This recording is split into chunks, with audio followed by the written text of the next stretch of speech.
तो अब हम बात करेंगे परपेचुइटी और एन्युटी के बारे में। तो पहले मैं एन्युटी से स्टार्ट कर रहा हूँ। तो एन्युटी का मतलब क्या होता है, अभी बताऊंगा ऑर्डिनरी और ड्यू क्या होता है, पर पहले ये देख लेंगे कि एन्युटी का मतलब क्या होता है।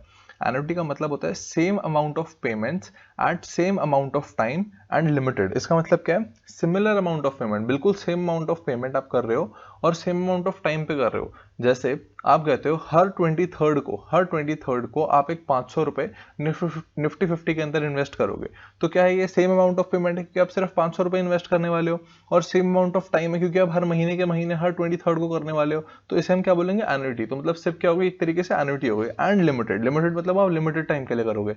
मान लो आप कहते हो सिर्फ जो है 15 साल के लिए करूंगा, 20 साल के लिए करूंगा, 25 ईयर्स के लिए करूंगा, तो ये क्या हो गया, ये एन्युटी हो गई।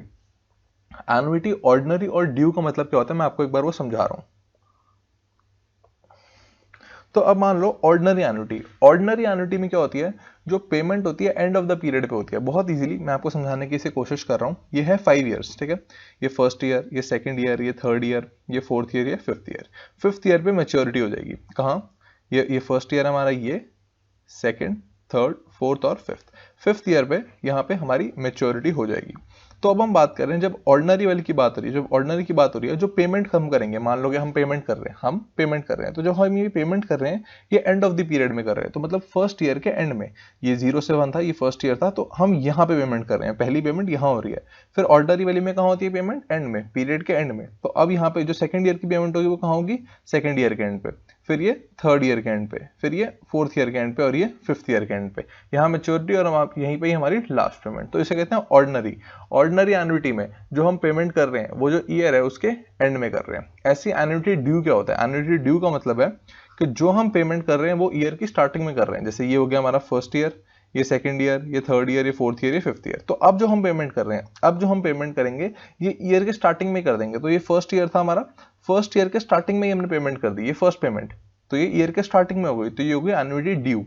ये सेकंड ईयर की स्टार्टिंग में, ये थर्ड ईयर की स्टार्टिंग में, ये फोर्थ ईयर की स्टार्टिंग में, और ये फिफ्थ ईयर, ये फिफ्थ ईयर है, फिफ्थ ईयर की स्टार्टिंग में पेमेंट कर दी, तो ये हो गई एन्युटी ड्यू। ऑर्डिनरी एन्युटी में क्या कर रहे थे, पेमेंट ईयर के एंड पे कर रहे थे, और ड्यू में क्या कर रहे थे, ये मतलब आपको मैं समझाने की कोशिश कर रहा हूँ। इसको मंथली भी कर सकते हो, 6 मंथ भी कर सकते हो, कुछ भी कर सकते हो, बस समझाने के लिए इसको मैं ऑर्डिनरी और ड्यू को ऐसे समझा रहा हूँ।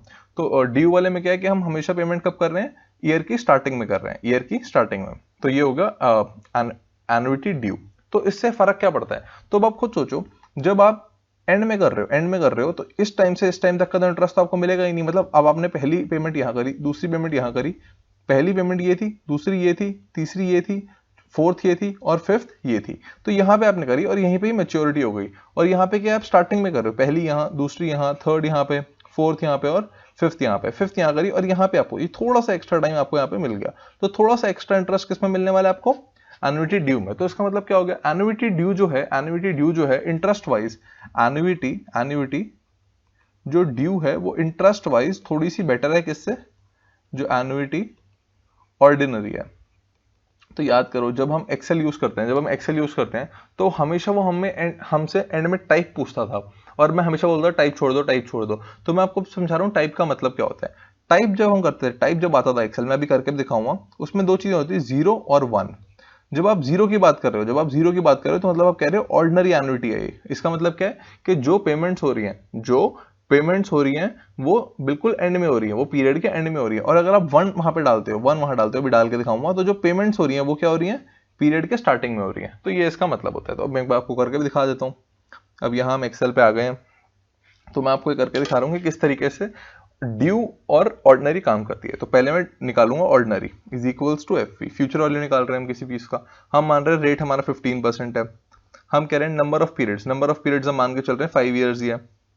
फिर वो कह रहे हैं पीएमटी मतलब आपने कितने पैसे डाले, आप पीरियोडिकली पेमेंट्स कितनी कर रहे हो। अब जैसे इसमें ईयरली मानिए, हम जैसे यहाँ पे आप देख सकते हो, तो ईयरली पेमेंट्स की बात हो रही थी यहाँ पे, तो कितनी आप कर रहे हो पेमेंट, कितने की पेमेंट कर रहे हैं। यहाँ मैंने कुछ अमाउंट नहीं लिखा है, तो इजी करने के लिए इसको 500 रुपीज ले लेते हैं।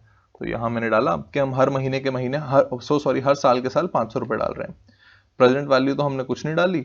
और फिर वो पूछ रहा है कि टाइप, 0 का मतलब क्या है, एंड ऑफ द पीरियड, और 1 का मतलब क्या है, बिगिनिंग ऑफ द पीरियड। तो जो ऑर्डिनरी होती है, वो क्या होती है, एंड ऑफ द पीरियड होती है। तो हम क्या बोल रहे हैं, पहले हम ऑर्डिनरी निकाल रहे हैं, तो एंड ऑफ द पीरियड, तो यहाँ पे हम 0 डाल देंगे। इसे क्लोज करेंगे तो यहाँ आंसर आ जाएगा 3371। ये कौन सी हो गई, ये हो गई ऑर्डिनरी, ये हो गई एन्युटी ऑर्डिनरी। फिर हम बोलते हैं चलो एक बार हम दूसरी वाली भी निकाल के देख लेते हैं, जो ड्यू वाली एन्युटी है वो भी निकाल लेते हैं। तो is equals to F V. फिर हम यहाँ गए रेट पे, तो रेट तो वही है सेम 15%। नंबर ऑफ पीरियड्स कितने, बिल्कुल सेम 5 ईयर्स। पीएमटी कितने, उतने ही पैसे डाल रहे हैं, अभी भी 500 डाल रहे हैं। फिर वो कह रहे हैं प्रेजेंट वैल्यू उसमें भी 0 है। अब वो कह रहे हैं कि एंड ऑफ द पीरियड है बिगिनिंग ऑफ द पीरियड। तो अब हम ड्यू की बात कर रहे हैं। ड्यू में जो पेमेंट होती है कहाँ होती है, बिगिनिंग ऑफ द पीरियड। तो यहाँ पे बिगिनिंग ऑफ द पीरियड, तो अब मैंने यहाँ पे 1 लिख दिया, इसको एंटर किया, तो आंसर आया कि यहाँ पे 3371 था, यहाँ पे 3800 हो गया। तो मतलब थोड़ा सा एक्स्ट्रा इंटरेस्ट मिल जाता है हमको, थोड़ा सा हमें एक्स्ट्रा इंटरेस्ट मिल जाता है अगर हम ड्यू में जाएं और ऑर्डिनरी की जगह। तो ये हमारे को थोड़ा सा बेनिफिट इसमें मिल जाता है। तो ये मैंने आपको समझाया ऑर्डिनरी एन्युटी और एन्युटी ड्यू क्या होता है। अब एक ग्रोइंग एन्युटी भी होती है, मतलब एन्युटी एक तरीके से सिप ही बात हो गई, सिप सिस्टमैटिक हर महीने के महीने। तो ग्रोइंग एन्युटी क्या होगी, एक तरीके से टॉप अप सिप। याद करो हमने टॉप अप सिप की बात करी थी कि टॉप अप सिप कैसे निकालनी है, फिनोलॉजी पे जाके एक बार मैं आपको दिखाई देता हूँ निकाल के। आपने क्या सर्च करना है, टॉप अप सिप फिनोलॉजी, ऐसे आपने डालना है। तो ये क्या है, इसमें इसका मतलब क्या है, इसका मतलब है कि जो आप सिप का अमाउंट ईयरली जो आपका सिप का अमाउंट है उसको आप बढ़ा दोगे। जैसे मैं कहता हूं कि मैं 1000 की सिप कर रहा हूं, इस सिप के अमाउंट को, ग्रोथ इन इन्वेस्टमेंट अमाउंट, इस सिप के अमाउंट को मैं हर साल 10% से बढ़ा दूंगा। ठीक है, वो कह रहे हैं एक्सपेक्टेड रिटर्न, हम कह रहे हैं हम तो निफ्टी के अंदर कर रहे हैं तो इसका रिटर्न 15% है। वो कह रहे हैं कितने सालों के लिए, हम कह रहे हैं हम 40 सालों के लिए कर रहे हैं। तो एक बार देख लेते हैं कितना वैसा बन के निकल रहा है। तो ये कह रहे total corpus value 6 crore 1 lakh के आसपास हो जाएगी। लेकिन अगर आपने इसको बढ़ाया ना होता, अगर आपने सिंपल सिर्फ सिप की होती, तो ये कितना हो गया, ये हो गया अमाउंट कितना लिया हमने, अमाउंट हमने 1000 लिया है। टाइम पीरियड कितना लिया हमने, टाइम पीरियड हमने 40 इयर्स लिया है। एक्सपेक्टेड रेट ऑफ रिटर्न 15% है। और हमेशा कितनी बारी बोला कि कंपाउंडिंग फ्रीक्वेंसी हमेशा ईयरली रखनी है, हमेशा ईयरली। तो यहां देखा तो कितना बना, just a second, so sorry, फिर से करना पड़ेगा। 1040 15 and compounding frequency always yearly, right? तो ये मैच्योरिटी वैल्यू अगर हम देखते हैं तो कितना बना, 2 करोड़ 30 लाख 46,670। मतलब यहाँ पे बिल्कुल सेम चीज थी, लेकिन यहाँ पे हम कह रहे थे कि हम अपनी सिप को बढ़ाते रहेंगे, हर साल अपनी सिप को हम बढ़ाते रहेंगे 10% से। यहाँ हम कह रहे हैं कोई सिप को बढ़ाने नहीं वाले, सिर्फ 1000 रुपए की सिप कर रहे हैं और हम इसको करने वाले हैं 40 ईयर्स के लिए, और जो रिटर्न है 15% मान रहे हैं, कंपाउंडिंग फ्रीक्वेंसी एनुअली होने वाली है। तो यहाँ पे रिटर्न है 2 करोड़ 30 लाख। तो बहुत बड़ा डिफरेंस आ गया है। तो इससे हमने समझना क्या है कि सबसे अच्छी एप्लीकेशन क्या हो सकती है ग्रोइंग एन्युटी की, मतलब जो टॉपअप सिप है इसमें सबसे अच्छी एप्लीकेशन क्या हो सकती है। मान लो कि आप 40 ईयर्स के हो, आप 30 ईयर्स के हो, 50 ईयर्स के हो, और आपका जो गोल है वो बहुत पास आ गया है। मान लो कोई 40 ईयर्स का बंदा है और उसका रिटायरमेंट बहुत पास आ गया, रिटायरमेंट के लिए उसने ज्यादा सेविंग नहीं कर रखी, तो वो अगले 20 सालों में क्या कर सकता है, जो अपनी सिप है, वैसे तो हम पहले की कोशिश क्या करेंगे, पहली कोशिश तो हम यही करेंगे कि हम सिप उतनी कर दें जितनी की हमें जरूरत है। मान लो हमारा जो फाइनेंशियल गोल था, हमें 20 साल में मान लो 15 करोड़ एक्वायर करने हैं, तो 20 साल में अगर 15 करोड़ चाहिए हमको, तो उस 15 करोड़ तो वैसे बहुत बड़ा अमाउंट है, 20 साल में आपको चाहिए नहीं होंगे इतना, जैसे हमने कैलकुलेट किया था। तो मान लेते हैं आपको 20 साल में 5 करोड़ चाहिए, 20 साल में आपको 5 करोड़ रुपए चाहिए। अगर आपको 20 साल में 5 करोड़ चाहिए तो उसकी कुछ सिप बन के आ रही होगी, इज इक्वल टू पीएमटी करके हम निकालेंगे। तो जो वो सिप बन के आ रही है, पहला आपका क्या होना चाहिए, सबसे इंपॉर्टेंट तो ये होना चाहिए कि आप उसी सिप को कर लो, उसी सिप से कर लो, कोई प्रॉब्लम ना हो। मान लो अगर आप उस सिप को नहीं कर पाते, उस सिप से आप नहीं कर पाते, आप कहते हो उतने पैसे में हर महीने नहीं डाल सकता, तो आपको क्या करना चाहिए, थोड़ा सा लमसम कर देना चाहिए, थोड़ा सा लमसम कर देना चाहिए। लमसम के साथ सिप चलानी चाहिए, जिससे क्या हो, जो आपका गोल है वो इजीली अचीव हो जाए। मान लो कि लमसम से भी नहीं हो पा रहा, तो आपको लमसम भी कर देना चाहिए, सिप भी कर देना चाहिए, और आपको क्या करना चाहिए कि टॉप अप सिप भी कर देना चाहिए। मतलब आप कहते हो कि लमसम भी कर दिया, सिप भी कर रहा हूं, और इस सिप के अमाउंट को हर साल बढ़ाता भी रहूंगा। तो एक बार मैं इसको लिख के दिखा देता हूं आपको। मतलब जब भी हम अपना फाइनेंशियल गोल बना रहे हैं, तो सबसे अच्छा, सबसे बेटर क्या होना चाहिए, सबसे बेटर तो यही होना चाहिए कि हम सिर्फ सिप से काम चला लें, सिर्फ सिप से काम हमारा हो जाए। सिर्फ सिप से काम चलाने का मतलब है, मान लो आपको 5 करोड़ रुपए चाहिए 20 साल बाद, 5 करोड़ रुपए अगर 20 साल बाद चाहिए, मैं एक बार ये भी कर ही देता हूं। मान लो अगर आपको 5 करोड़ चाहिए 20 साल बाद, तो आप कह रहे हो इज इक्वल्स टू पीएमटी निकाला आपने, हम तो निफ्टी के अंदर सिप करने वाले हैं, तो 15% डिवाइडेड बाय 12, क्योंकि महीने के महीने सिप है, हमारे को 20 साल में अपना गोल जो है वो एक्वायर करना है, तो 20 into 12 प्रेजेंट वैल्यू अभी हम कुछ नहीं डाल रहे, और फ्यूचर वैल्यू कितनी चाहिए हमको, 2 करोड़ चाहिए पॉजिटिव में, क्योंकि आना चाहिए। तो ये हमने कैलकुलेट किया तो पता लगा 13,357। तो इजी करने के लिए इसको 14,000 ले लेते हैं। तो हम कह रहे हैं 14,000 के सिप आपको अपना गोल पूरा करने के लिए चाहिए, 14,000 के सिप आपको चाहिए। लेकिन कोई कोई कहता है कि यार मतलब देखो हमारा जो फर्स्ट सबसे इंपॉर्टेंट क्या होना चाहिए कि जो सिप है, जो हमारा फाइनेंशियल गोल है 20 साल बाद, वो सिर्फ सिप से ही पूरा हो जाए। मतलब 14,000 की हम सिप करें और इसी से ही हम पूरा करने की कोशिश करें। लेकिन क्या हो सकता है, ऐसा हो सकता है कि आप बोलोगे इतने पैसे तो नहीं है, 14,000 की सिप तो मैं नहीं कर सकता। तो फिर दूसरा ऑप्शन हम क्या अपनाएंगे, दूसरा ऑप्शन हम ये अपनाएंगे कि हम बोल देंगे चलो वो नहीं कर सकते तो कम से कम अभी लमसम डाल दोगे, तो आप बोलोगे हाँ यार लमसम तो मैं डाल दूंगा। तो इज इक्वल्स टू गए पीएमटी पे, तो कितना हो गया 15% बाय 12, क्योंकि सिप कर रहे हैं 20 साल बाद गोल है तो 20 इंटू 12, क्योंकि महीने के महीने होगा। प्रेजेंट वैल्यू आप कह रहे हो चलो 14,000 तो नहीं डाल सकता, लेकिन आज मेरे पास 3 लाख रुपए पड़े तो आज 3 लाख रुपए डाल सकता हूं। तो आज 3 लाख रुपए आपकी जेब से जा रहे हैं तो -3 लाख।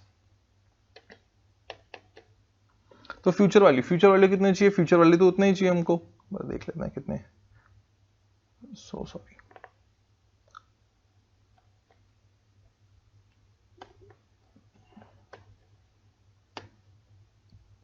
यहां हमने कितने की बात करी है, 2 करोड़ की। सो सॉरी मैं भूल गया था कितने की बात करी है। तो इज इक्वल्स टू एफ, तो हम कह रहे थे हम सिर्फ कैलकुलेट कर रहे थे, is equals to PMT, rate कितना है 15% बाय 12, क्योंकि महीने के महीने 20 साल है हमारे पास, तो 20 इंटू 12। प्रेजेंट वैल्यू आज हम कितना डाल रहे हैं अपनी जेब से, 3 लाख रुपए आज डाल रहे हैं, और फ्यूचर में हमें कितने चाहिए, 2 करोड़ चाहिए। तो ये हमने कैलकुलेट किया तो आया कि जो सब हमारी 14,000 की थी अब वो कितने की हो गई है, 9,500 की। जो सब हमारी 14,000 की थी वो 9,500 की हो गई है। तो कोई कोई तो बोलेगा कि हाँ यार इस वाले से तो काम हो जाएगा मेरा, मतलब मैं सिर्फ सिप नहीं कर सकता, लेकिन अगर मैं सिप भी कर दूं प्लस लमसम भी कर दूं तो मेरा काम जो है इजीली हो जाएगा। लेकिन लमसम के लिए याद रखना कि पीई और ईजीआर दोनों चेक करनी पड़ेंगे कि सस्ती होनी चाहिए तभी करेंगे। फिर थर्ड आ गया, मतलब दोनों में से एक भी कम होगा तो हम लमसम कर देंगे, पर देखना पड़ेगा वो कितना है। मतलब ये नहीं कि पीई 40 की अर्निंग ग्रोथ रेट बिल्कुल नहीं आप इन्वेस्ट करें, वो देखना पड़ेगा आपको। फिर तीसरा क्या है, तीसरी चीज ये है कि आप कहते हो कि यार जो सिप है, सिप तो मैं कर ही दूंगा, कोई दिक्कत नहीं है, लमसम भी कर दूंगा, लेकिन अभी भी मेरा गोल अचीव नहीं हो रहा। सिप भी कर दूंगा, लमसम भी कर दूंगा, लेकिन अभी भी गोल अचीव नहीं हो पा रहा क्योंकि पैसे ही नहीं है इतने। तो आप क्या करोगे, तो आप तीसरी चीज यूज करोगे कि आप अपनी सिप को टॉप अप करते रहोगे, टॉप अप सिप कर दोगे। टॉप अप सिप का मतलब है हर साल के साल अपनी सिप को बढ़ाते रहोगे। वो कैसे चेक करोगे, मतलब वो एक्सेल पे नहीं करेंगे, कैसे चेक करोगे, यहाँ टॉप अप सिप पे जाके एक बार चेक कर लोगे कितने पैसे आपको चाहिए होंगे, मतलब मंथली इन्वेस्टमेंट करके चेक कर लोगे कि कितने से आपको सिप बढ़ानी चाहिए या कितना आपका अमाउंट होना चाहिए। तो उससे आप 1-2 बार चेक करके और फिर आप पता लगा सकते हो कितने पैसे चाहिए। तो सबसे अच्छा क्या है, सबसे अच्छा तो यही हो गया कि जो आपको फाइनेंशियल गोल करना है वो आपका सिर्फ सिप से हो जाए। सिर्फ सिप से नहीं हो रहा तो सिप प्लस लमसम कर दो, उससे भी नहीं हो पा रहा तो सिप भी करो, लमसम भी करो, और हर साल सिप को बढ़ाते भी रहो, हर साल जो आपका सिप का अमाउंट है उसको बढ़ाते भी रहो, तो ये इजीली आपका अकम्प्लिश हो जाएगा। तो अब हमने बात कर ली एन्युटी की और ग्रोइंग एन्युटी की भी। फिर परपेचुइटी क्या होता है, परपेचुइटी का मतलब होता है जैसे मान लो आप कहते हो कि मैं चाहता हूं कि मेरी फैमिली को लाइफ टाइम 7 लाख रुपए मिलते रहे। आप कहते हो मेरी फैमिली को लाइफ टाइम 7 लाख रुपीस मिलते रहे, ईयरली मिलते रहे। तो आप क्या करोगे, आप जाओगे और बैंक में कुछ या फिर अल्ट्रा शॉर्ट टर्म फंड में उसके अंदर कुछ एफडी टाइप करवा दोगे, जिसमें क्या होगा, आप बोलोगे 1 करोड़ रुपए डाल दिया और वो 7% के हिसाब से आपको साल का 7 लाख रुपए देते रहेंगे। अभी टैक्स में इसमें नहीं मान रहा क्योंकि हम अल्ट्रा शॉर्ट टर्म फंड या लिक्विड फंड में करेंगे और उसमें आपको पता है कि टैक्स बहुत कम होता है। तो इसकी हमने बात करी, पर इस प्रॉब्लम इसमें क्या है, ये वाली जो परपेचुइटी होगी, इस परपेचुइटी में क्या होगा, जो वैल्यू है वो कम होती रहेगी। जैसे मान लो आप जाते हो लिक्विड फंड या अल्ट्रा शॉर्ट टर्म फंड के अंदर आपको 7% मिल रहा है, वैसे 8 के आसपास मिलता है, पर मान लेते हैं अभी हमें 7% मिल रहा है, और वहां पर जाके आप 1 करोड़ रुपीस जमा करा देते हो। तो आप वैसे तो हम बात करें हम ग्रोथ में जाएंगे, लेकिन इसमें एक ये वाला भी ऑप्शन होता है। इस ऑप्शन में क्या होता है कि जो भी आपका इंटरेस्ट बनता है साल का वो आपके बैंक अकाउंट में आ जाता है। जो भी आपका इंटरेस्ट बनता है साल का वो आपके बैंक अकाउंट में आ जाता है, या उसको आप वहां पे रख सकते हो, 2-3 साल बाद निकाल सकते हो टैक्स को ठीक करने के लिए, लेकिन इजी करने के लिए कह रहे हैं कि बैंक अकाउंट में आ जाता है। तो 1 करोड़ पे 7% कितना होगा, 7 लाख। तो साल का 7 लाख रुपए आपके पास आता ही रहेगा, हमेशा आता रहेगा, कभी नहीं रुकेगा। अल्ट्रा शॉर्ट टर्म फंड नहीं यूज करेंगे, मान लो कि परपेचुइटी के लिए कोई एलआईसी वगैरह के पास चले जाएंगे, वहां बोल देंगे कि हमें परपेचुइटी बनानी है, लेकिन वो बात नहीं कर रहा। मैं कह रहा हूं कि कितनी इजीली आपके पास 1 करोड़ रुपए है तो 7 लाख आता ही रहेगा, और ये लाइफ टाइम आता रहेगा, कभी भी नहीं रुकेगा, क्योंकि 1 करोड़ रुपए तो आपने वहां रखा हुआ है, तो ये आता ही रहेगा, हमेशा आता रहेगा। हाँ, ऐसा हो सकता है कि जो 7% रेट है वो कितना हो जाए, 5% हो जाए, तो 5 लाख होने लग जाएगा ये। लेकिन उसमें आपको क्या समझना है कि अगर रेट 5% हो गया तो उस टाइम पे इन्फ्लेशन भी क्या हो रही होगी, 3%, तो इतना कोई फर्क पड़ने वाला नहीं है। लेकिन क्या होगा लॉन्ग रन में, लॉन्ग रन में 7 लाख हो के, मतलब जब 7 लाख मिलता रहेगा तो एक्चुअल में क्या होगा, ये 7 लाख की वैल्यू बहुत कम हो जाएगी। जैसे मान के चलो 7,000 की वैल्यू 2000 के आसपास कितनी ज्यादा होती थी, बहुत ज्यादा वैल्यू होती थी। आज 7000 की वैल्यू कुछ भी नहीं है, बहुत कम होती है। तो उसी तरीके से जो आज 7 लाख की वैल्यू है, थोड़ी सी है अच्छी वैल्यू 7 लाख की, तो ये मान लो 15 या 20 साल बाद क्या हो जाएगी, इसकी वैल्यू भी बहुत कम होने लग जाएगी और इन्फ्लेशन के हिसाब से 7 लाख भी कम होने लग जाएगा। मतलब 7 लाख तो 7 लाख रहेगा, लेकिन बाइंग पावर जो है वो कम हो जाएगी। तो इसलिए हम कहते हैं कि ये तो परपेचुइटी हो गई। परपेचुइटी का मतलब क्या है कि एक स्पेसिफिक अमाउंट आपको हमेशा मिलता ही रहेगा, मिलता ही रहेगा, मिलता ही रहेगा, मिलता ही रहेगा, लेकिन ये इन्फ्लेशन एडजस्टेड नहीं है, इसमें इन्फ्लेशन एडजस्ट नहीं किया। तो इससे बेटर एक चीज होती है, उसे हम कहते हैं ग्रोइंग परपेचुइटी। उसे हम क्या बोलते हैं, ग्रोइंग परपेचुइटी। ग्रोइंग परपेचुइटी का मतलब क्या होता है, ग्रोइंग परपेचुइटी बहुत अच्छी चीज है। इसका मतलब क्या होता है कि मान लो आप ये कहते हो कि आपको साल का 12 लाख रुपए चाहिए, आपको साल का 12 लाख रुपए चाहिए, और ये जो साल का 12 लाख रुपए है ये इन्फ्लेशन के साथ एडजस्ट हो जाए। मतलब आज जो 12 लाख की वैल्यू है, 20 साल बाद भी मेरे को वो मिल रहा है जो आज 12 लाख की वैल्यू है, इन्फ्लेशन एडजस्टेड मिल रहा है मेरे को 20 साल बाद भी। तो इसके लिए हम क्या करते हैं, इसके लिए हम ग्रोइंग परपेचुइटी निकालते हैं। जैसे मान लो आप कहते हो कि आप क्या करना चाहते हो, आप चाहते हो कि 12 लाख रुपए के वर्थ 12 लाख रुपए वर्थ का फूड आप अपनी तरफ से हर साल डोनेट करना चाहते हो, आज से लेके इन्फिनिटी तक। इन्फिनिटी तक मतलब जब तक अर्थ रहेगी, जब तक ये सब कुछ रहेगा, तो आप हर साल 12 लाख रुपए जो फूड है आपकी तरफ से वो दान होगा, डोनेट होगा ऑल ओवर द वर्ल्ड, जहां पे भी जिसको भी जरूरत होगी। आप ये प्लान बनाते हो। लेकिन अब क्या होगा, अगर आप नॉर्मल परपेचुइटी करोगे तो इनिशियली तो 12 लाख रुपए का आप बहुत सारे लोगों को दे पाओगे, लेकिन जब आगे बढ़ते जाओगे तो क्या होगा, इस 12 लाख की वैल्यू इतनी कम हो जाएगी कि ज्यादा लोगों को खाना नहीं मिल पाएगा। फिर एक टाइम ऐसा आएगा कि 12 लाख की वैल्यू बहुत ही कम हो जाएगी। तो इसलिए हम क्या कहते हैं, हम ग्रोइंग परपेचुइटी बना लेते हैं। ग्रोइंग परपेचुइटी में क्या होगा, ये जो 12 लाख है, ये 12 लाख की वैल्यू भी बढ़ती रहेगी। जैसे मान लो पहले साल आपको 12 लाख मिला, second year 12 lakh plus inflation मिलेगा, फिर थर्ड ईयर 12 लाख जो पहली वाली इन्फ्लेशन थी वो भी, और तीसरी इन्फ्लेशन वो मिलेगा। तो इस तरीके से वैल्यू बढ़ती रहेगी। कैसे कह रहा हूं मैं आपको बताता हूं। तो इसमें क्या होगा, ये फर्स्ट ईयर हो गया, फिर ये सेकंड हो गया, ये थर्ड हो गया, ये फोर्थ हो गया, ये फिफ्थ हो गया, ये सिक्स्थ हो गया, ऐसे ऐसे करता ही रहेगा, कि करता रहेगा कब तक, इन्फिनिटी तक चलता ही रहेगा ये। तो पहले साल जो आपको मिलेगा, मान लो आपको 12 लाख रुपए मिलता है, हम कह रहे हैं 12 लाख रुपए हम देना चाहते हैं, तो ये हो गया 12 लाख। तो सेकंड ईयर क्या मिलेगा, 12 लाख प्लस जो भी इन्फ्लेशन हुई होगी।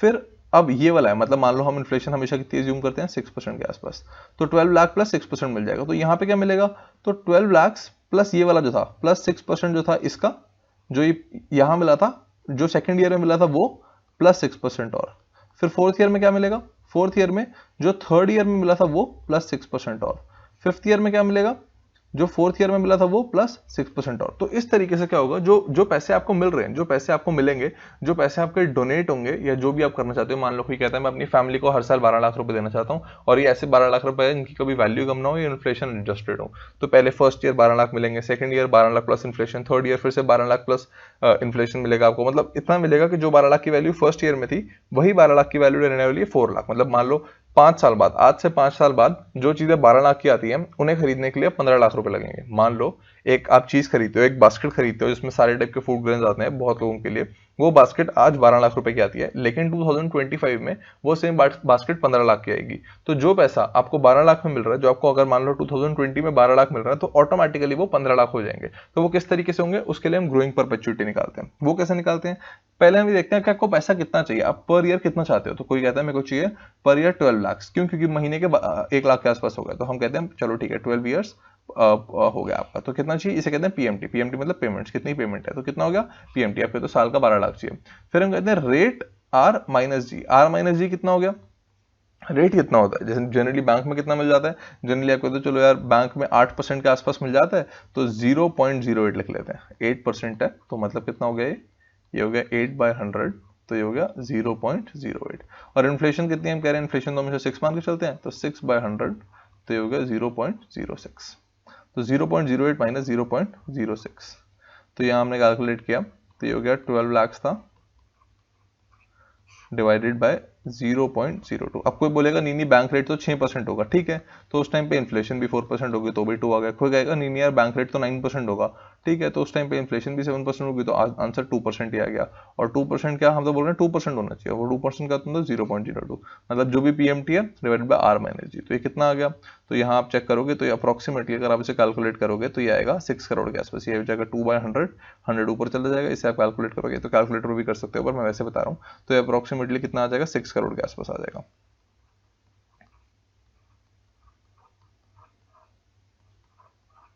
तो मतलब अगर आप 6 करोड़ रुपीस की एक परपेचुइटी करा देते हो और उसको मतलब इस तरीके से पैसे निकलवाते हो उसमें से, तो आप लाइफ टाइम इन्फानाइट तक 12 लाख रुपए आते रहेंगे। इन 12 लाख रुपए की वैल्यू भी कम नहीं होगी, क्योंकि हमने इसमें इन्फ्लेशन भी एडजस्ट कर लिया। ये जो इन्फ्लेशन है हमने ऑलरेडी एडजस्ट कर लिया, तो ये जो 12 लाख रुपए मिलते रहेंगे इनकी वैल्यू भी कम नहीं होगी। तो ये वर्क कैसे करेगा, इसको मतलब समझने के लिए सबसे इजी तरीका क्या समझने का, कि मान लो अगर आप 6 करोड़ रुपीस वैसे बैंक में जमा कराते, मान लो अगर आप 6 करोड़ रुपीस वैसे अल्ट्रा शॉर्ट टर्म फंड में, लिक्विड फंड में जमा कराते, जहां से आपको 8% मिलता, तो आपको तो एक साल के अंदर कितना मिल जाता, 48 लाख। लेकिन हम 48 लाख निकालते नहीं, हम कितने निकालते, हम तो 12 लाख से निकालते, हम 12 निकालते, और जो बाकी 36 लाख है वो वापस कंपाउंड हो जाते हैं, वो इसके अंदर ऐड होकर वापस कंपाउंड हो जाते हैं। फिर मान लो अगले साल हमको मिलना होता 15 लाख, अगले साल हमें कितना मिलना होता 15 लाख, तो उस हिसाब से मान लो ये 6 करोड़ थे, 48 लाख में से 12 लाख तो यहाँ चला गया, 36 रह गया, तो 636 के ऊपर 6.36 के ऊपर अब इंटरेस्ट मिलेगा तो बहुत ज्यादा 48 लाख से भी ऊपर होगा, लेकिन हम निकालेंगे कितना, मान लो 13 या 14 लाख निकालेंगे, बाकी वो फिर कंपाउंड होता रहेगा। तो ऐसे बढ़ जाएगा, बढ़ता रहेगा और हमको अमाउंट मिलता रहेगा। तो मतलब इजी करने के लिए अगर आपको कैलकुलेशन समझ नहीं भी आई है, तो ग्रोइंग परपेचुइटी, एक बार मैं फिर से बता रहा हूँ बिल्कुल इजी वे में, तो ग्रोइंग परपेचुइटी क्या है, मान लो आप कहते हो कि आपको एक स्पेसिफिक अमाउंट ऑफ मनी चाहिए, पर ईयर चाहिए आपको वो स्पेसिफिक अमाउंट ऑफ मनी, और आप चाहते हो वो जो स्पेसिफिक अमाउंट ऑफ मनी है उसकी वैल्यू भी कभी कम ना हो, तो उसके लिए हम यूज करते हैं ग्रोइंग परपेचुइटी। बहुत इंपॉर्टेंट है, मैं तो इसको यूज करने वाला हूँ, आप भी शायद यूज करो, आपको भी शायद कोई बहुत अच्छा कोई आइडिया, जैसे मान लो आप चाहते हो कि आप बहुत सारे ऑल ओवर द वर्ल्ड सारे लोगों के लिए आप घर बनाना चाहते हो, सारे लोगों के लिए आप चाहते हो कि कोई भी बंदा कभी भी ऐसा ना हो कि वो बाहर सड़क पे सो रहा है, ऐसा कुछ सो रहा है, या मान लो आप चाहते हो कि कोई भी बंदे के पास कभी कपड़ों की प्रॉब्लम ना हो, आप चाहते हो किसी भी बंदे को कभी पानी की प्रॉब्लम ना हो, तो आप चाहते हो मैं अपनी तरफ से, जो मैं अपनी तरफ से दे सकता हूँ, जितना भी आप दे सकते हो, आप बोलोगे मैं हर साल उतना दूंगा, और जो अमाउंट मैं डोनेट करना चाहता हूँ उसकी वैल्यू कभी कम नहीं होनी चाहिए, तो आप उसके लिए ग्रोइंग परपेचुइटी निकालोगे। तो कोई आता है तो कोई कहता है मैं हर साल 10 लाख डोनेट करना चाहता हूँ, मैं हर साल 10 लाख रुपीज डोनेट करना चाहता हूँ, या आप चाहते हो, मान लो आपके तो डोनेट मुझे कुछ नहीं करना, आप चाहते हो कि हर साल 10 लाख रुपीज आपकी फैमिली को मिलते रहे, मिलते ही रहे, आप मर जाओ तो आपके बच्चों को, आपकी फैमिली को मिलते रहे, आपकी फैमिली जब वो खत्म हो जाए तो उनकी फैमिली को मिलते रहे, जब वो खत्म हो जाए तो उनकी फैमिली को मिलते रहे, मिलते ही रहे। तो वो कितना है, मान लो आप कहते हो कि मेरे को 10 लाख रुपीज चाहिए, तो हम क्या करेंगे, 10 लाख रुपीज ऊपर रखेंगे, ये तो पीएमटी है, इतने चाहिए हमको, रिकरिंग है, पेमेंट्स है, ये तो चाहिए ही चाहिए। फिर हमने क्या बात करी थी कि फॉर्मूला क्या होता है इसका होता है कि पीएमटी मतलब हमें कितना पैसा चाहिए, पेमेंट कितनी है, divided by R minus G, rate क्या है, जो बैंक का रेट है माइनस जितनी इन्फ्लेशन हो रही है। तो हमने कैलकुलेट किया, बैंक का रेट तो 8% के आसपास है, और जो इन्फ्लेशन है 6% है, कोई बोलेगा 9 है और 7 है तो भी कोई दिक्कत नहीं है, कोई बोलेगा 5 है और 3 है तो भी कोई दिक्कत नहीं है। बात है कि नीचे 0.02 है, तो ये आ गया 10 लाख डिवाइडेड बाय 0.02। तो इजी करने के लिए एक बार कैलकुलेशन भी कर देता हूं मैं, तो ये हो गया 2/100 यहाँ पे, तो ये 100 यहाँ ऊपर चला जाएगा, तो एक तरीके से ये हो जाएगा 1 crore by 2 which is equals to 5 crore. मतलब ये कैलकुलेशन है, अगर आपको मान लो कैलकुलेशन नहीं समझ आ रही तो आप कुछ नहीं, आप सिर्फ इस वाली चीज को आप कैलकुलेटर पे भी कर सकते हो, इस वाली चीज को कैलकुलेटर पे करोगे तो भी सेम आंसर आ जाएगा। तो 5 करोड़, तो मतलब जिसके पास आज 5 करोड़ है वो क्या कर सकता है, वो एक ऐसी परपेचुइटी बना सकता है जो हर साल 10 लाख रुपीज देगी, और वो देती रहेगी, और वो जो 10 लाख रुपीज है उसकी भी वैल्यू कम नहीं होगी। क्यों? क्योंकि जितनी इन्फ्लेशन होगी 10 लाख भी उतना ही बढ़ जाएगा, जितनी इन्फ्लेशन होगी 10 लाख भी उतने से ग्रो कर जाएगा, जितनी इन्फ्लेशन होगी 10 लाख भी उतने से बढ़ जाएगा, क्योंकि हमने ऑलरेडी जो इन्फ्लेशन वाला रेट है अपना ऐड कर लिया है। This is known as growing perpetuity, और ये बहुत सारी चीजों में आप इसको यूज कर सकते हो, डोनेट करने में, अपनी फैमिली को पैसे देने में इसको आप बहुत इजीली यूज कर सकते हो। तो ये हुई बात ग्रोइंग परपेचुइटी की। अब ऐसे कोई चाहता है कि अगर मैं अपने पैसे ग्रोइंग परपेचुइटी में ना डालूं और मैं सिर्फ निफ्टी 500 खरीद लूं। निफ्टी 500 क्या होता है, जैसे हमने बात करी थी निफ्टी 50 क्या है, निफ्टी 50 क्या है, इंडिया की टॉप 50 कंपनीज। निफ्टी 50 क्या है, इंडिया की टॉप 50 कंपनीज। तो निफ्टी 500 क्या होगा, बहुत इजीली निफ्टी 500 क्या होगा, टॉप 500 कंपनीज। ये क्या थी, टॉप 50 कंपनीज। तो निफ्टी 500 क्या होगा, टॉप 500 कंपनीज। तो हो सकता है कि ये वाला भी आ जाए, तो हम शायद इसमें भी जाना प्रेफर करें, क्योंकि जो वॉरेन बफेट किसको प्रमोट करता है, बार बार S&P 500 बोलता है। वो S&P 500 क्या है, यूएस की टॉप 500 कंपनीज। तो ये 500 क्यों बोलता है, क्योंकि ये एक लार्जर रिप्रेजेंटेशन है इकोनॉमी का। याद करो हमने बात करी थी, जब हम निफ्टी 50 में इन्वेस्ट करते हैं तो हम इंडिया की इकोनॉमी में इन्वेस्ट कर रहे हैं। तो हम बात ये करते हैं कि जब S&P 500 जो यूएस वाला है वो कहता है कि टॉप 500 में इसलिए इन्वेस्ट करना है क्योंकि वो एक बेटर रिप्रेजेंटेशन है इकोनॉमी का, एक बड़ा रिप्रेजेंटेशन है इकोनॉमी का। लेकिन ऐसे एक 2000 भी आता है, मतलब जिसमें टॉप 2000 कंपनीज भी होती हैं यूएस की, लेकिन उसमें हम जाना प्रेफर नहीं करते। 500 इनफ है, 500 से ऊपर नहीं जाना। तो मान लो निफ्टी 500 आ गया, तो हम शायद निफ्टी 500 में भी इन्वेस्ट कर देंगे, निफ्टी 500 में इन्वेस्ट करना प्रेफर करेंगे। तो हो सकता है कि जब आप ये बना रहे हो, ये सब आप परपेचुइटी वगैरह कर रहे हो, आप 30-40 ईयर्स के हो जाओ, या आज से 10 या 15 साल बाद, या हो सकता है 5 साल बाद भी, मतलब ऐसा बता नहीं सकते, लेकिन निफ्टी 500 आ जाए। तो जब भी निफ्टी 500 आएगा तो आप ऐसा भी कर सकते हो कि निफ्टी 500 में आपने इन्वेस्ट कर दिया, आपने निफ्टी 500 में इन्वेस्ट कर दिया सारे पैसे जितने, मान लो आपने उस टाइम तक 5 करोड़ इकट्ठे कर लिए थे, आपने 5 करोड़ निफ्टी 500 में इन्वेस्ट कर लिए, और डिविडेंड्स आपने क्या बोला, वैसे तो हम हर बार बोलते हैं कि ग्रोथ में इन्वेस्ट करेंगे, कि हम डिविडेंड घर नहीं लाएंगे, लेकिन आप बोलते हो कि निफ्टी 500 में इन्वेस्ट कर रहा हूँ, लेकिन मेरे को वो वाली स्कीम चाहिए जिसमें डिविडेंड मेरे घर में आ जाए। डिविडेंड कहाँ आ जाए, घर पर डिविडेंड आ जाए, होम में डिविडेंड आ जाए। तो इससे क्या होगा, मान लो 5 करोड़ रुपीज आपने 5 करोड़ रुपीज निफ्टी 500 में इन्वेस्ट कर दिए, तो जो निफ्टी 500 बढ़ेगा वो तो बढ़ेगा ही बढ़ेगा, लेकिन डिविडेंड हमेशा घर आ जाएगा। तो कितना डिविडेंड, मान लो अभी आजकल के हिसाब से 1.5% के आसपास है, तो मान लो उस टाइम पे 2% भी हो जाए डिविडेंड, उस टाइम पे 2% हो जाए डिविडेंड, और आपके पास कितना था, 1 करोड़। मान लो आपने 1 करोड़ रुपए निफ्टी के अंदर निफ्टी 500 में इन्वेस्ट कर दिया था, और आप कह रहे हो डिविडेंड में घर लाऊंगा, और डिविडेंड कितना था, 2%, तो आपके घर में कितना आ गया, 2 लाख रुपीज आ गया, हर साल का आपके घर में 2 लाख आ गया। लेकिन ये जो 1 करोड़ है ये तो बढ़ेगा भी सही, तो मान लो कुछ साल बाद क्या हुआ, ये 1 करोड़ बढ़ बढ़ के 2 करोड़ हो गया। तो ये जब 1 करोड़ बढ़ के 2 करोड़ का डिविडेंड तो आ ही रहा था, डिविडेंड तो फिर भी मान लो ये 7 ईयर्स के अंदर ये 1 करोड़ आपका 2 करोड़ हो गया, एग्जांपल दे रहा हूँ, 7 ईयर्स में 1 करोड़ आपका 2 करोड़ हो गया, और डिविडेंड तो आपके घर पे 7 ईयर्स आया ही है, तो अब ये 2 करोड़ हो गया। तो अब डिविडेंड कितना मिलना शुरू हो जाएगा, 2 करोड़ पे 2%, तो ये कितना मिलना शुरू हो जाएगा, 4 लाख के आसपास मिलना शुरू हो जाएगा। तो इसी तरीके से मान लो थोड़े कुछ सालों बाद क्या होगा, 2 करोड़ 4 करोड़ हो जाएगा, तो आपका डिविडेंड और बढ़ जाएगा। कुछ सालों में 8 करोड़ का 16 करोड़ हो जाएगा, तो वो और बढ़ जाएगा। कुछ सालों में 16 करोड़ का 32 करोड़ हो जाएगा, तो डिविडेंड और बढ़ जाएगा। तो अगर आप परपेचुइटी बनाना चाहते हो, परपेचुइटी बना के लोगों को डोनेट करना चाहते हो, तो उससे भी बेटर एक तरीका होता है, निफ्टी 500 ले लो, निफ्टी 500 ऐसा खरीद लो, और ऐसा वाला प्लान ले लो जिसमें डिविडेंड्स घर आते रहेंगे। और ये जो डिविडेंड्स है, या तो आप बोल दो डिविडेंड्स घर आ रहे हैं, डिविडेंड किसी जहां पे भी आप डोनेट करना चाहते हो वहां आ रहे हैं, डिविडेंड्स आप फैमिली के देना चाहते हो तो फैमिली का एक ट्रस्ट बना के फैमिली के पास आ रहे हैं, तो वो आप अपने हिसाब से कर सकते हो। तो वॉरेन बफेट ने क्या बोला कि मैं अपना चाहता हूँ जब वो मर जाए, वो चाहता है जब मैं मर जाऊं तो 90% ऑफ माई वेल्थ, हो सकता है 99 भी हो, पर आई गेस 90% उसने बोला हुआ है S&P 500 के अंदर मेरा पैसा जो है इंडेक्स फंड के अंदर इन्वेस्ट हो जाए, वो इसने ये बोला है। तो अब खुद सोचो, जब उसके 90%, उसकी तो वेल्थ कितनी है, उसके पास तो अभी कुछ $80 बिलियन उसकी वेल्थ है, तो मतलब उसके पास 7,500 करोड़ 80 टाइम्स है, तो उसके पास इतनी बड़ी वेल्थ है, और वो सारे के सारे पैसे अपने मरने के बाद क्या कहते हैं, मैं नहीं चाहता मेरा पैसा कोई म्यूचुअल फंड वाला होल्ड करे, या मेरा पैसा कोई और मेरे पैसे के साथ खेले, या कोई और मेरे पैसे को इन्वेस्ट करे। तो मैं चाहता हूँ मेरा पैसा सिंपली S&P 500 में इन्वेस्ट हो जाए, इंडेक्स फंड के अंदर। जो कंपनी अच्छी करती रहेगी वो ऊपर, जो कंपनी बेकार करती रहेगी वो नीचे, तो वो इंडेक्स फंड में चाहते हैं इन्वेस्ट करना। अब सोचो अगर वो जो डिविडेंड्स आते हैं वो उन पैसों को डोनेट कर दो, तो सोचो कितना बड़ा डोनेट कर सकते हो अपने मरने के बाद। वो मर गए, उसका सारा पैसा S&P 500 में पड़ा है, वो जो S&P 500 में पैसा पड़ा है वो तो ग्रो हो ही रहा है, और डिविडेंड्स जो घर आ रहे हैं, डिविडेंड्स मान लो किसी चैरिटेबल ट्रस्ट को दे देता है, तो डिविडेंड्स इतने बड़े हो जाएंगे कि चैरिटेबल ट्रस्ट बहुत इजीली बहुत लोगों का भला कर सकता है। तो ये बात होती है निफ्टी 500 प्लस डिविडेंड्स की। तो इस तरीके से भी आप जो है ओवरऑल अपनी फाइनेंशियल प्लानिंग कर सकते हो। लेकिन निफ्टी 500 प्लस डिविडेंड्स में प्रॉब्लम ये होगी, इसके अंदर जो आपको पैसा मिलेगा, जो डिविडेंड्स मिलेंगे, वो कभी स्टेबल नहीं होंगे। कभी 2% मिल गया, हो सकता है 1.9 भी मिल जाए, हो सकता है 2.2% भी मिल जाए। अगर आप ग्रोइंग परपेचुइटी बना रहे हो तो इसके अंदर तो पैसा स्टेबल रहने वाला है, इसके अंदर तो पैसा स्टेबल रहेगा, इन्फ्लेशन के साथ बढ़ता ही रहेगा। इसके अंदर जो पैसा है वो स्टेबल नहीं रहेगा, कभी डिविडेंड कम मिल गए, कभी डिविडेंड ज्यादा मिल गए, कभी कोई क्राइसिस का टाइम आया तो कंपनी ने डिविडेंड देना बहुत ही कम कर दिया, तो डिविडेंड उस टाइम पे बहुत कम मिल रहा है, तो इसमें पैसा स्टेबल नहीं होगा, लेकिन इसमें पैसा ग्रो अच्छे तरीके से होगा। तो ऐसे मान लो आपके जाने के बाद आपके बच्चों के पास आ गया, आपके बच्चों के पास उनके बच्चों के पास आ गया, उनके बच्चों के पास उनके बच्चों के पास आ गया, तो आप जब आप इसमें इन्वेस्ट करो तो आप जनरेशंस के लिए प्लान कर रहे हो, बहुत बड़ी जनरेशंस के लिए, और ये पैसा बहुत ज्यादा ग्रो करेगा as compare to growing perpetuity या फिर ग्रोइंग एन्युइटी या परपेचुइटी एन्युइटी। इन सबसे ज्यादा ग्रो किसमें ज्यादा इसे करेगा, निफ्टी 500 प्लस डिविडेंड्स के अंदर। लेकिन ये काफी आगे की बात है, तो बस मैंने आपको ऐसे ही बता दिया कि वॉरेन बफेट क्यों अपना पैसा S&P 500 इंडेक्स फंड के अंदर इन्वेस्ट करेगा मरने के बाद। मतलब उसने अपनी वाइफ को बोला हुआ है, अपनी उसने फैमिली को और अपने बिजनेसमैन को, अपने पार्टनर को बोला हुआ है, अपनी कंपनी को बोला है कि मेरा सारा पैसा जो मेरा पर्सनल वेल्थ है, बर्कशायर हाथवे नहीं, उसने कहा जो मेरी पर्सनल वेल्थ है वो सारी S&P 500 इंडेक्स फंड में डाल देंगे वो। तो इसकी उसने बात करी है।